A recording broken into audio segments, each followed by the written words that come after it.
speakers, coaches, and entrepreneurs weekly at 10 a.m. Pacific. Learn to live a peaceful life with intentional mastery. It's all right here with stories and messages to support your well being and most evocative dreams. Now, here's your hosts, Todd and Jack. Hey, hey, hey, it's another groovy day, and there's a couple of reasons for that. First off, it's Life Mastery Radio Day. Jackie and I bring you inspiring guests that are on the cutting edge of your own becoming if you so choose to check it out. So all we're here to do is plant some seeds, and maybe you might grow something. That's one reason. The other reason is when I got up this morning, I decided it was going to be a groovy day. And you can do the same thing to get in the groove as well. Just when you wake up, it's going to be groovy before your feet hit the ground. And I guarantee you, everything that happens, everything that occurs, things might change, things might happen. You can think back and say, hey, I started out with a groovy day. This can turn around just as easily as it happened. So that's what I do, and you can do it too. Try it. You'll like it. Just like Mikey. Mikey liked Life Cereal. As always, I have my co-host with me today, Jackie Bailey, good friend. She's got a big smile on her face. Hey, everybody. She's teaching kids how to speak their voice and find that voice. Hi, Jackie. How's it going today? It's going. Yeah. Our life's mission is to, as you say, empower children to know who they are and understand that what they have to say, the world needs to hear. And then we give them the skills to deliver that message in whatever format they want. And so I don't know if I told you this, but since March, we have filled 50 speaker slots on international summits with our students. They are getting their voices out into the world. So, it's really cool because you're being approached from all over the world for your kids to come and speak on these summits about the topics that they're interested in. Yeah, I've become a broker of sorts. I need to come up with some broker fees. You want my kids? Okay, well, you got to pay some. But, just the experience. Can you imagine being 13, 14 years old and having a worldwide presence? I know. You can't even really imagine how much that lifts the soul of a young person. Because in so many ways, and especially during the pandemic, they have been silenced. They really have not had a voice in this whole situation. They were taken out of school. They were sort of stuck at home, away from friends, away from after school activities and sports and things like that. They didn't have any voice in that. And they have politely gone along with it, but we will never know the effects that this has had on them for years to come. And so to be able to feel empowered enough to share your voice with the world is kind of a big deal. Tell us some of their topics. What are some of their topics? Well, we've had one student who spoke on a summit, and she talked about how shy she used to be, and she didn't even like to talk with her friends, but her mom insisted that she start taking Taekwondo, which she didn't see had anything to do with anything, and she didn't have any friends that were taking martial arts, but so she went to this class because her mom sort of insisted, and she said within a couple of weeks, I realized how powerful this is going to make me, not physically, but she talks about how it really changed her spiritual self and gave her this feeling of confidence and empowerment that she'd never had before. And so the title of her presentation is Taekwondo, because she talks about how it not only lifted her ability to feel better about herself, but now she wants to share the importance of that type of experience with the world. So she's one that has spoken on a couple of our summits, and she's kids, now a very powerful speaker. They have such a perception and a view of the world, and you teach them how to tap into that and speak that. And it's mind-blowing. I mean, you watch these kids and you think these are future leaders. I mean, these, and I think you told me that some of your kids now are going off to college and they have the confidence and the ability to sell themselves, really. I mean, and make a difference. Well, not only to submit their applications with more powerful information about themselves, but they get there and they already know their value system. They Yeah. already know what their foundation is. That's how we So make they're it. not going to be swayed by whatever happens to be in the wind that day. They're going to stand firm in who they know they are. And gosh, you can't give a greater gift than that to anybody. So there's lots of added benefits to it that I never considered when I just Well, thought the years return ago, on I'll teach them investment. public speaking skills, right? Yeah, the return on investment is a lifetime. I mean, if you have a little one and you want to check it out more, go to the speakfeedlead.org website and you can explore and Google Jackie Bailey. You'll find even a plethora of more Kind of everywhere. information. Huh? I said, I'm kind of everywhere. And actually, there's a website now that has every way to contact me that you could ever imagine. JackieBailey360.com. That'll get you into all the back doors of everywhere I'm at. There you go. If you have a young one, or if you want some coaching on public speaking, she's the gal to find. So she We work can with help you out. adults as well. Yeah. I want to remind our listeners that today's show page is at www.lifemasteryradio.net or .com, whichever one you prefer, and you can go there. And links that we talk about with our guests today will be there on today's show page. There's lots of things you can do. One thing you can do is sign up for our newsletter. Jackie produces a newsletter every week. It highlights who's been on the show, who's coming on the show, and a blog post about the show to entice you a little bit more to go to our YouTube channel and actually watch the show. So there's many ways, many avenues. The newsletter comes in your email box. You can check it out, scan it. It's not too long, very concise, clear, lots of pictures, and it's a really cool way to check things out. Maybe it will plant some seeds. While you're there, check out my book. My book is there. It takes you right to Amazon. You can buy it. 6 Keys to Life Mastery. And I just love this book. I know you'll love it too. And after you get done loving it, leave me some feedback and Give him some love. let people know. Sales, right? Jackie's book is there too. It's right there in the background. Oh, she has a copy. Self-Centered Leadership. Leadership. Pretty amazing. I mean, influential, intentional, and exceptional. Pretty amazing journey. Yeah. She wrote that book, and I thought, if she could do it, I could do it. I did it. I think that's about it for housekeeping. Let's get on with the show. Our guest today is Dr. Pamela Giraldi. And she is a visionary pioneer in spiritual growth and transformation, something our society needs today. So check it out. Dr. Pamela Giraldi shares life-changing experiences and insights with clarity and humor. She captivates readers and audiences with wisdom and practical guidance from the blueprint. We're going to talk about that, the blueprint for the human spirit. Her holistic model for consciousness and compassionate living. She is an architect for the human spirit. Pamela is a registered nurse with a master's degree in public health and a doctorate in holistic health sciences. She wrote a book. It's a really cool book. I think it's more of a journaling guide or maybe even a group study guide, and it's called The Dance of Ego to Essence. Confessions of a Divine Diva. And in that book, you will learn things like how to live fearlessly from new perspectives, how to reconnect to your true spirit or connect to your true spirit, either way, how to finally build a positive relationship, most important, a positive relationship with yourself, and how to use the blueprint for the human spirit. Pamela, welcome to the show today. Jackie and I are both really excited to have you on. You have such a great message. You're such a great story.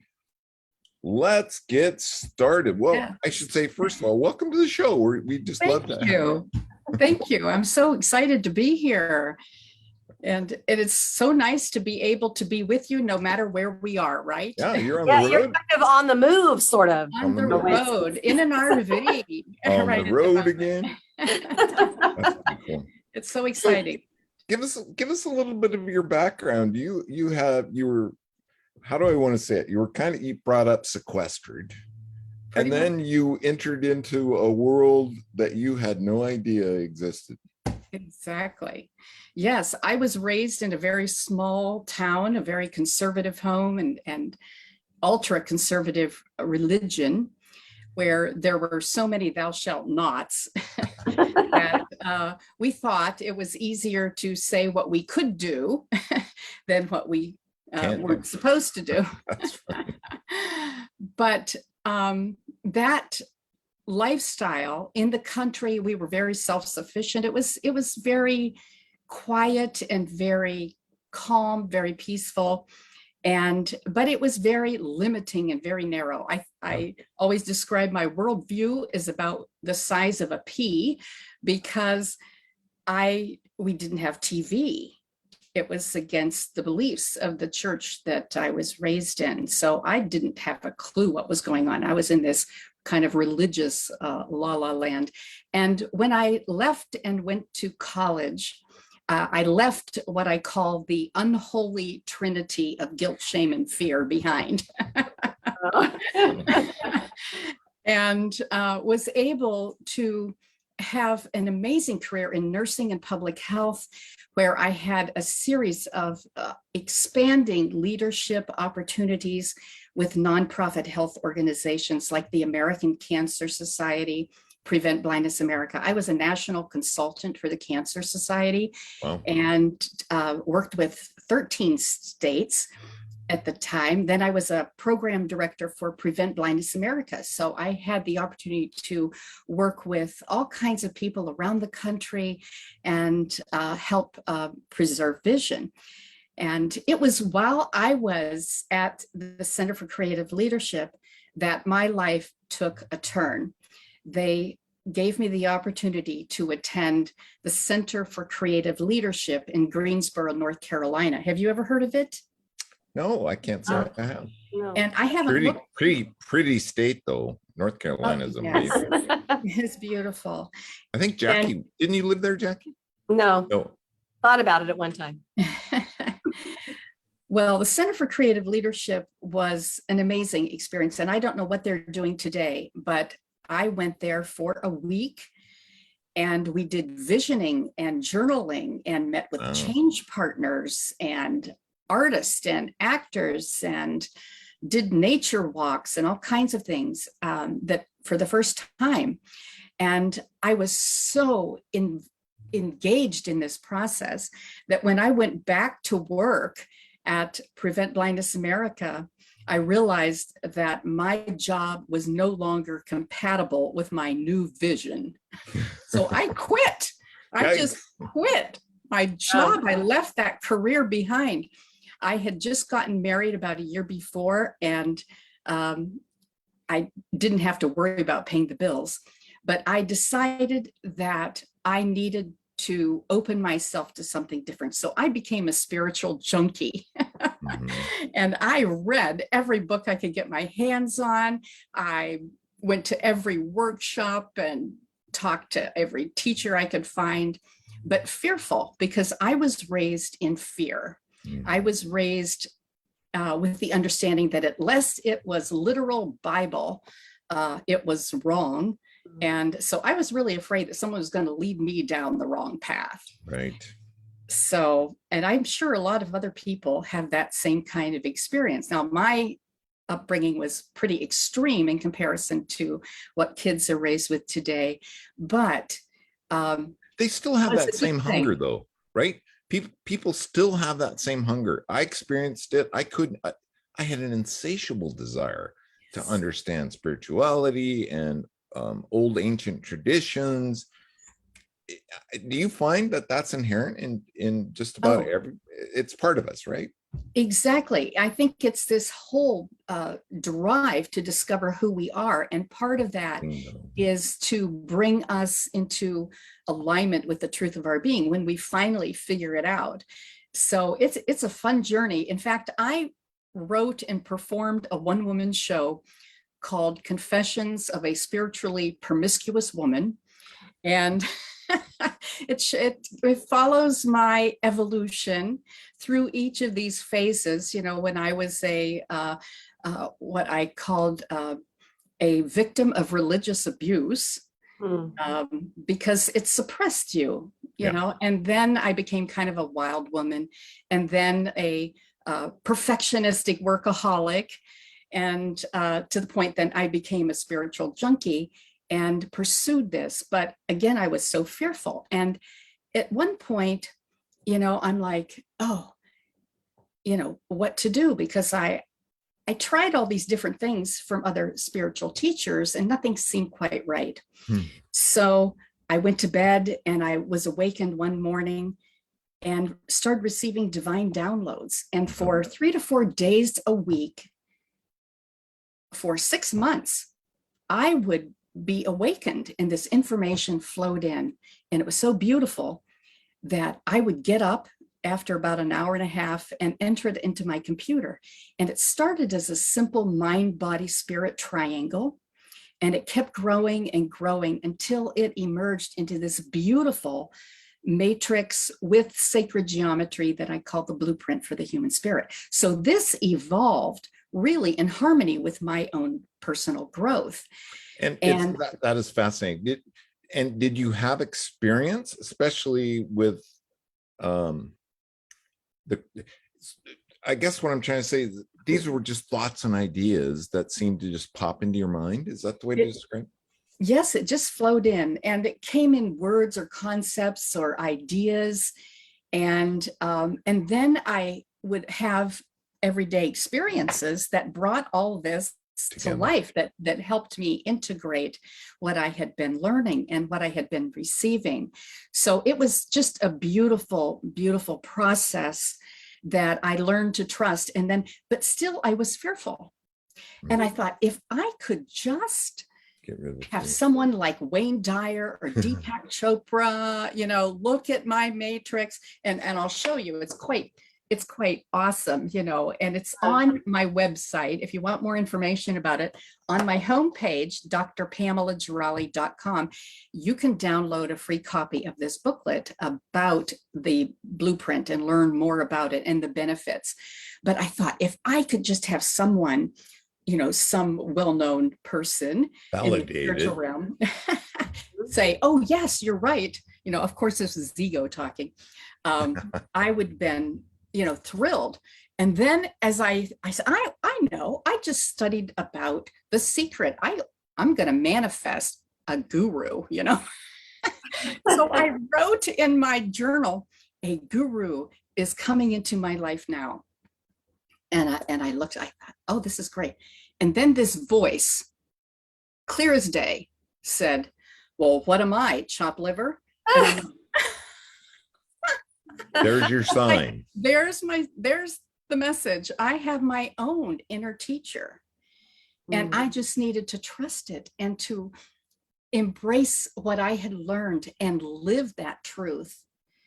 And as a result, this beautiful guide, holistic guide for conscious, compassionate living emerged, and it became my passion and my purpose. That's why I'm here. I was given the gift of being able to take bits and pieces of things and put them into perfect sequence and harmony. And I know that was a gift. And it also came with sacred geometry. And I was a master at geometry. I didn't do well in all my studies, but geometry was like inborn in me. I just knew it. And it came with the blueprint. And it's like the Merkaba or the Tree of Life. And I had not really studied anything about that when it came to me. That was my other question was, you know, did you have knowledge of those things before? Because sacred geometry has been around for a very, very long time, and it came from somewhere. It did. And yeah, so where do you think that was? Where do you think it came from, Pamela? For me, it just came from a higher awareness. You know, we can tap into this divine data bank of Some would all call that the information. Akashic record. Yeah. Exactly. And when we're open to it, it can flow in, and we can tap into that and use that, you know, for our benefit, for the highest good, share that. And certainly I didn't know when this was evolving, what it was or what shapes meant, or, I didn't understand symbolism or anything at the time. So it was just a truly amazing unfolding that. Do you think that did you do something? Did you study something? Did you, some people have that same experience with a traumatic event, right? Something Oh, yes. traumatic hits or happens or to themselves. An And then, awakening. yeah, and it's an awakening. Did you do anything, or did anything happen, or did it just click? Well, the blueprint just emerged. I didn't have an illness at that time. Now, before I wrote my book, I had been sick. And when I came to, so that's a whole other story, which Right. we'll get to in a minute. But the blueprint just emerged. Wow. And I think that pivotal moment when I went to that Center for Creative Leadership, it opened my mind and my heart. And of course, being married to a man who is like my greatest support and fan, who adores me and supports me in every way possible, having my heart opened, Yeah, helped me, because I think that was a critical factor, because it's all about love, yeah. too. Well, did the fear ultimately just fade away, or did you have to work on that? I think there was a moment with all of this happening, and I realized that I was one with God and all that is, and that I was an eternal being. And as soon as I realized that, I lost all fear of dying. I mean, when things happen, like yesterday, we were driving and had a blowout of one of the tires on our RV, and that was scary. Yeah.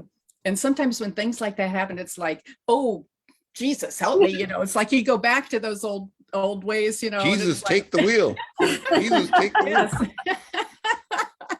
But I mean, you kind of go through this human approach of Mhm. fearing things, when crises happen. Yeah. But still, I lost my fear of death. I lost my fear of lack and of all these things. Being that- judged. Judgment, yes. And because judgment was a huge part of my childhood. I think that's one thing that prevents a lot of people from exploring that, right? What other people will think. And Yes. yeah, I didn't let it get in I mean, you can experience an amazing journey in this journey that we've been talking about in Right. searching, and ultimately, Pamela, what is it that you find? You find yourself. You do. You discover the truth of who you are, not the facade that you present to the world, or the one that you create Were to make programmed. you feel That better. was programmed in you. Or yes, or when we were suppressed as children, our creativity was suppressed Yeah. because we were told to color in the lines and use the right shade of colors and stuff like that. So I think that, when you lose your fear, and in the blueprint, there's a whole lot more than this one chart. I discovered that for the blueprint has like 5 dimensions: physical, mental, and emotional, intuitive, and spiritual. And the spiritual is like the sum total of all of that. And then there are 5 fields of existence. One is the energetic, which is quantum. One is personal, focusing inward on ourselves. One is outward, on our social responsibilities and activities. One's global, where we're a part of the whole. And then the eternal, which is truly what we are, beloved children of God, so to speak. But with each of those 5 dimensions, the physical, mental, emotional, intuitive, and spiritual, I realized that there was a core fear, and that in understanding who we are and why we're here, we can let go of that. When we come to terms with all these things, when we go through the process of releasing all the blocks and all the baggage and all the blinders and whatever that are keeping us from knowing the truth of our being, then we truly can live authentically, compassionately and consciously for the highest good of all that is. Fascinating. That is so cool. And all that was downloaded. All that just came to you out of the blue. Well, I had read books, and I Yeah. think there are elements of, like, I would get one nugget maybe from each of the different books I read, but they all came together.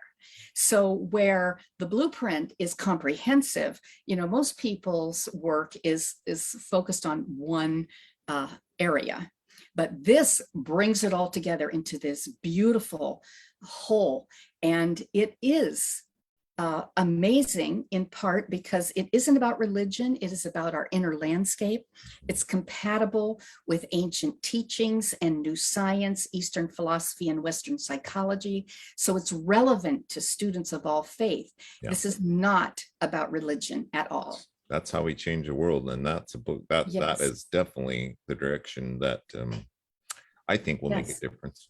Yes. And the key thing to changing the world isn't going out there and protesting. It's about changing ourselves, because we have to do the inner work. There will be no world peace until we find inner peace. That's true. And so I think the Kick best that gift- ego out of the way, right? That ego's just gotta go. It's just well, you gotta have to learn how to work with it, so Well, yeah, you can't survive without it. But once yes. my whole world changed, Pamela, when I found the throttle on my ego. And what helped me realize that was I was taught, or I was told, or I picked it up somewhere, is that the ego actually prevents God from flowing through us, right? So it's like this block right at our heart, and it prevents it from flowing through us. And once we understand that and learn to put a throttle on it, everything Yes. opens up. Yes, Mhm. and you're right. We have to learn how to use it for the greater good. Our personality, our what we have discovered, what our talents are, but we do it for a higher purpose. We share those for a higher purpose, for the highest good, instead of for our own personal gain and for kudos and whatever. So everything changes, I think, when we discover who we are, discover our divine blueprint, and bring all aspects of our being into alignment with the truth, with essence, and with that divine aspect of our being.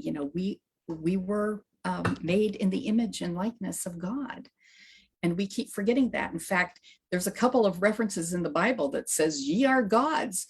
And it's like, whoa, can I even say that without it being ego? Mm. Right. Well, Pamela, now that you've had this great awakening, do you now look back at your childhood and feel that it was still spiritually abusive or religiously abusive? Or can you see that there were parts of truth there, and that there was maybe a foundation being laid for you to be able to do what you're doing now? That's one part of my question. The other part is, what do your parents think about what you're doing? Well, I never really talked to my parents about it. My father has passed, but I made my mother watch my show. And it talks about my childhood. In fact, I dressed up like this little girl with long pigtails. And Oh, your one-man show, or your one-woman My show. one-woman show, yes, Confessions of a Spiritually Promiscuous Woman. You can watch that on my About page. And it's everybody's story. It's the heroine's journey. It's everybody's story. How we go from, in search of ourselves. And but when I look back now, I remember the day that I read a book by Joan Borysenko, and she mentioned religious Love abuse. Joan. She's amazing. Yeah. And when I read that, I just burst into tears because I realized, what had happened to me. But I am grateful because without that extreme childhood, I probably wouldn't have left it behind and gone in search of something else. And in the process and in my show, I talk about how everything came full circle, because now I understand those teachings with new light. Instead of interpreting them literally, I can see, the symbolism in it, and gain greater understanding and knowledge and awareness as a result of that. So everything has come full circle. Mm. And I don't have trouble. I used to choke every time I tried to say Jesus, because it was because I felt, I almost threw the baby Jesus out with the religious bathwater, but it was a gift. And everything, I think that's another thing that we learn in our process of awakening. We see things with new eyes, and everything can be perceived as a gift, because every challenge is an opportunity to learn and grow. And when we view life that way, then everything becomes a positive instead of a negative. Paradigm shift. Yes, exactly. You're not the only one in your family, though, because I think I heard you say, during the tumultuous times, or let's just say the blender times, when you felt like you were in a blender, you actually went to your sister who was studying spiritual principles and asked her for guidance. I did. And before that, she had studied spirituality and healing modalities for the longest time and never, ever talked with me about it. Because she knew I wasn't ready to hear it. And I would just dismiss everything she said, because I was in this very left brain work, perfectionistic, workaholic kind of mode. And when I went to that workshop and did visioning and journaling, and it was such a powerful thing, I didn't know what to do. So I asked her, knowing that she had been studying, but not anything specific. And I says, what should I read? Because I was fearful. And she says, oh, the very first book, she says, well, try this. The Peaceful Warrior by Dan Millman. This is going way back, of course. And that was the first book I read, and it appealed to me. And so I kept doing that. And that's how I became kind of an insatiable spiritual junkie, so to speak. But that one sister, I'm one of 5, and she has been like, we're soul twins, we kind of do things together. But she helped get me started and understand some things. And of course, I continued to grow and learn, and realized all this beautiful information and put it all together into the matrix and the blueprint for the human spirit. So her support was really valuable. That's really valuable to me. Yes. And your book, Pamela, is laid out in 40 chapters, I believe. Yes. And it's like day 1, day 2, day 3, and so forth. Yes. It's set up that way so that the reader can take this 40-day journey, improving in particular areas each day. Is that how you figured it out? Or it started as, it didn't start as a book. It started as something that I was almost challenged. I had viral thyroiditis after having bronchitis, and my thyroid hormones went way high, and I was shaking and crying and all this weird stuff associated with hyperthyroid. I didn't have like Graves' disease, but it was a temporary thing.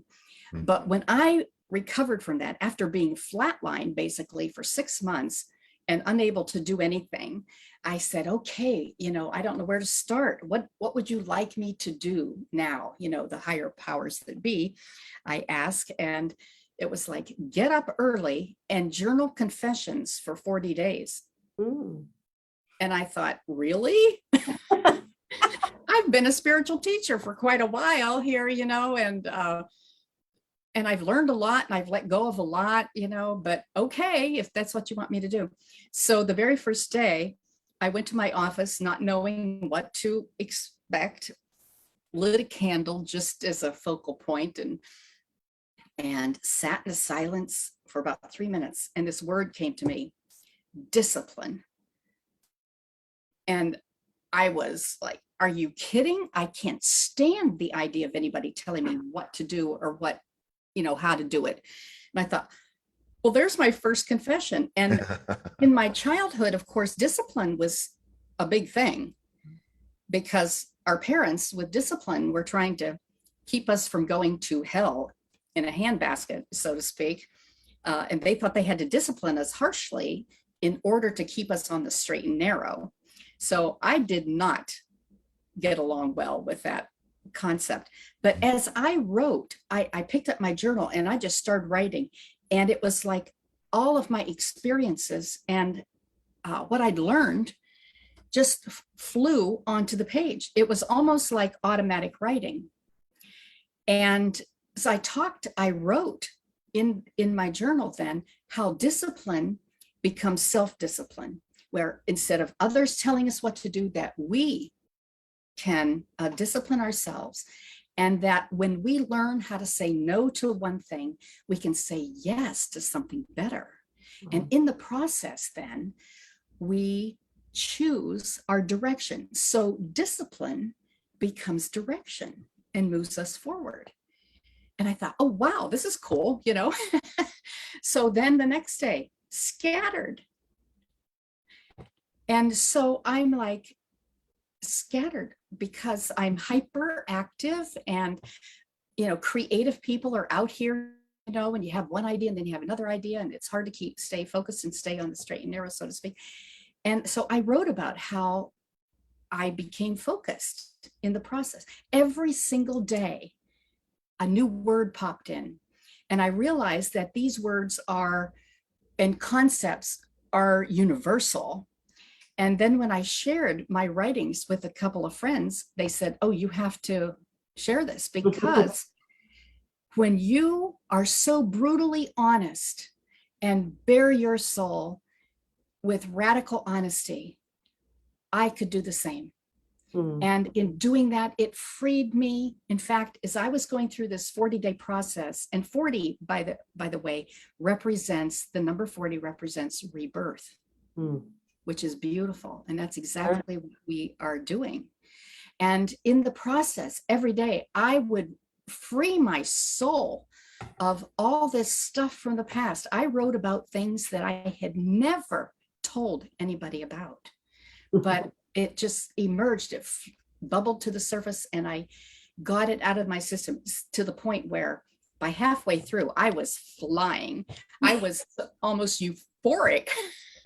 Because I was so free, you know, letting go of all that baggage and those blocks. And it was such an amazing process that I did share it in this book, The Dance of Ego and Essence, Confessions of a Divine Diva. And I also have a companion journal, which walks people through a holistic process and includes meditations that came to me on the same day as I wrote my journal. And I have had a chance to record those with this gifted artist, musician from Naples, Stu Shelton. He's a jazz musician and a new age musician. And he created music while I read the meditations. Wow. Cool. And I'll tell you, it is really, really something. And those are on your website, right? People can You get can those. access that, yes, on my website. And drpamelagirali.com. But this whole process was so freeing that I just wish everybody would engage in their own deep soul cleanse. You almost want to grab people and just shake them and say, come on, man, get with the party. Look what could happen, you know, look how free you could be. And it was freeing because you were talking about children and going back to this state of innocence that is so perfect for what we are trying to accomplish. It's the rebirth, so to speak, and how we become like children. And I had another really, I don't know how much time we have, but I had another really interesting experience that happened to me that transformed the blueprint from an interesting intellectual exercise into a full experiential, integrative type thing. Tell us about it. I was meditating, and I'm not good at it because I'm so hyper, but I was sitting on my lanai and I went into an altered state very quickly. In an hour and a half, I experienced 15 past lives. Wow. A dramatic event in the lives of 15 different people. There were men, women, and children from all walks of life, and they spanned the ages from, say, ancient Mayan times to more recent 1900s. And each one of them, some of them were victims, horribly abused. And I mean, and I felt this, I experienced this. And some, you know, use their egos to make things happen, and most of them failed. And then there were those who were consciously creating beauty and harmony in the world, in their lives, and sharing that with other people. And when I came to, first of all, I didn't realize that. I just had these experiences that were so intensely traumatic, I could hardly move, I could hardly breathe. But I wrote a list of them in my journal. I was on my way to church that day.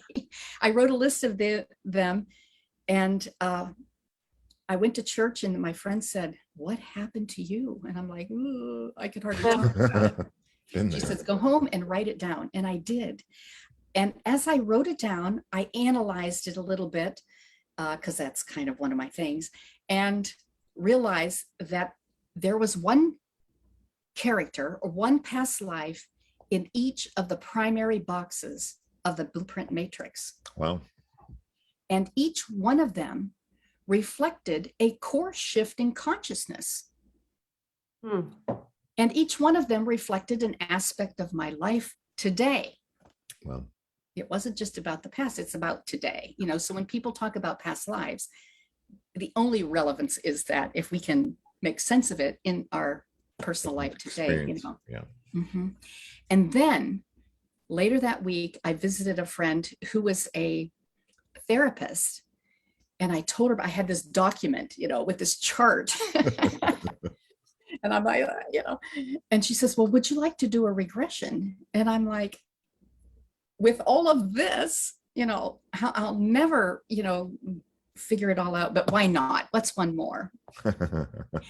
And she guided me back in time. And I was a child at the feet of Jesus when he said, "Let the children come to me, for theirs is the kingdom of heaven." Wow. And that particular archetype or past life is about the eternal realm of being and how we go back to the innocent, joyful, playful, loving, you know, open children. And that is how all of those experiences just emerged into this beautiful, beautiful whole that showed me firsthand what the blueprint really means and how it impacts us on a personal level. Yeah. So, I mean, everything changed with that. So I've had some amazing experiences. Well, the blueprint doesn't give us just a snapshot of what life really is or who we really are, but it's there to help us through a progressive state of more and more spirituality. Is that what its purpose is? I think so, because it helps us go from being victims where things happen to us beyond our control to where we make things happen by our own ego effort, to where we become vessels through which God manifests or whatever, until we can show up as these beloved children of God as the hands and the heart and the voice of God. That's why we're here. So it shows how that all happens. And each one of the cells of the matrix has so many features, which shows also how we can release all the fear and the guilt and shame, that unholy trinity, so that we can bring all aspects of our being into alignment with that truth, with the essence of our being, with that beloved child of God, so to speak. And that, to me, is what the blueprint helps. It appeals, the chart, of course, appeals to the left brain, so we can see things logically and rationally. And then the experience of some things like going through this 40-day soul cleansing process can help us let go of stuff so we really can get down to the essence of our being. Fascinating. Sounds to me like it also serves to really show us the connection that we all have to everyone who's lived, Exactly. everyone who lives today, and everyone who's still to come, right? That there is this eternal connection, and that we can look back at this experience you had and these particular individuals who had experienced perhaps really awful hardships and challenges in life. And yet their experience is something we build on. Yes. There's a purpose to their experience, no matter how horrific it might be, there's a purpose to it. And therefore there's a purpose to our experience, Exactly. no matter what challenges we face as well. Exactly. We transform them into positives, you know, because those experiences are the incentive for us to shift. You know, people may have like a near-death experience. I've had all these, I haven't had one of those. I've had all these spiritually transforming experiences. Another one was a divine download where I received in the middle of the night, almost like just flowed over me, this awareness that every motion and every position and every image or whatever was relevant. And I realized that I had intuitive healing abilities, and it just kind of flowed over me. And that evolved too, to the point now where I work with people on a one-to-one basis or as a small group on Zoom or face-to-face, and how we, I become like a mirror and reflect back to them exactly what their higher self wants them to become aware of in this moment. I mean, we all know somewhere what we're supposed to focus on, or what we're supposed to learn, or whatever. We have this inner knowing, but sometimes somebody needs to show us.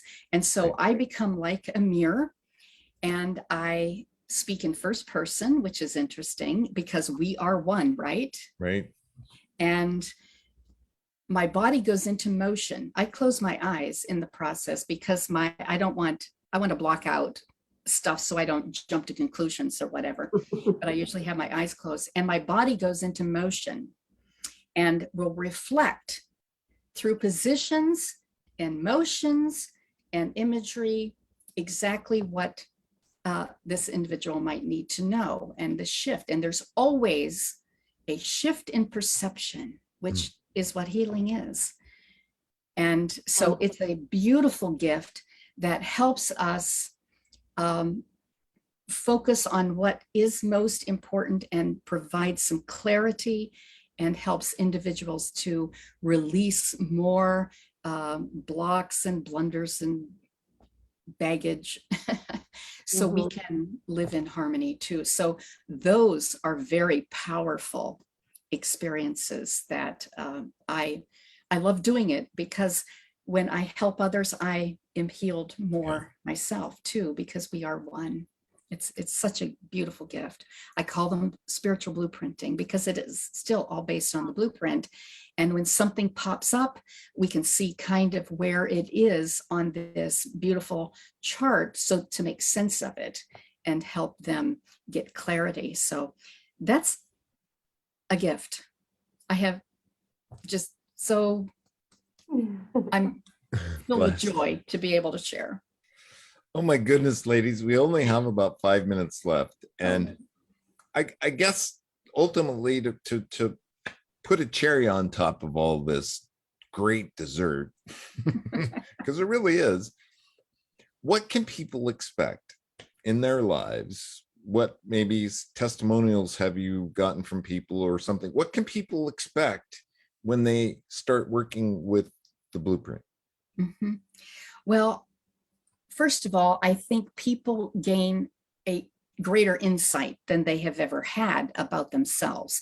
Mm. And I do focus on the individual as someone who can discover who they are, but then discover their divine gifts and share them with others so we can all live more compassionately and more consciously and discover their higher purpose. You know, I think we're all here. Our inner purpose is to discover who we are and bring our thoughts, behaviors, and feelings into alignment with that truth of our being, with essence.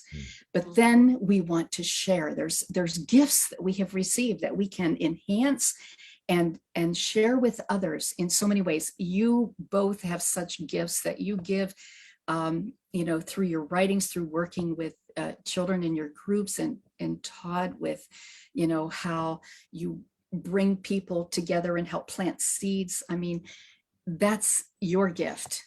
And for that, we are truly grateful. So others, through the blueprint work and through spiritual blueprinting healings, can discover more about who they are and how they can live more purposefully, more authentically in harmony with their truth. So it's a process. And in the process, Pamela, does it take a lot of effort? well, I certainly went through a lot of effort, but I think, I believe at some point that all we have to do is see things differently. Right. We aren't here to change who we are. We're here to discover the And we're truth not of here our to be being. victims either, right? We're not here to No. be victims. No, and that's such a part of our culture. So part of this Big process part. eliminates victimhood, because things, you know, that spiritual process where things happen to us, things happen by us, things happen through us or with us, to showing up as the hands and the heart and the voice of God. That is the process that we get to. But the process also requires that we release all these beliefs and things that have held us back, that we see things with new eyes. And in the process, then we are free to be all that we are. Fascinating. That's powerful. Pamela, I want to thank you for coming on the show today. You are a dreamboat. You have such a great message, and I think that it has the potential, and it will make a difference in our world and plant some really cool seeds in people so that Yes. they can grow into an oak tree, right? Yes, exactly. So this process, this 40-day process, Dance of Ego in Essence of the Companion Journal, is a gift that can help everybody. Gift that keeps on open giving. doors. Yes. Does the journal come with the purchase of the book, or is it separate? They're separate, but you can get them both online, or you can get it as a gift set or whatever. And so it's on my products on my website, Thank you drpamela.com. so much. And namaste, my friend. Namaste. And I Namaste. hope you'll come back. I would love to. I hope you'll come back because there is so much more to talk about. So much. Blessings. That's about all we have time for today. I hope you enjoyed the show. My hope is too, you will tell a friend about the show. This really cool show with Todd and Jackie. Then they have some amazing guests and they talk about some amazing things, and makes me want to explore some amazing things about myself. So check it out. Go to our YouTube channel. Lastly, well, check out Dr. Pamela's website and look for yourself. Check it out. It's good stuff. Lastly, please, please, please make it a great day, because it is all about choice. Bye-bye for now. Hi, everybody. Thank Thanks, you. Pamela. Blessings.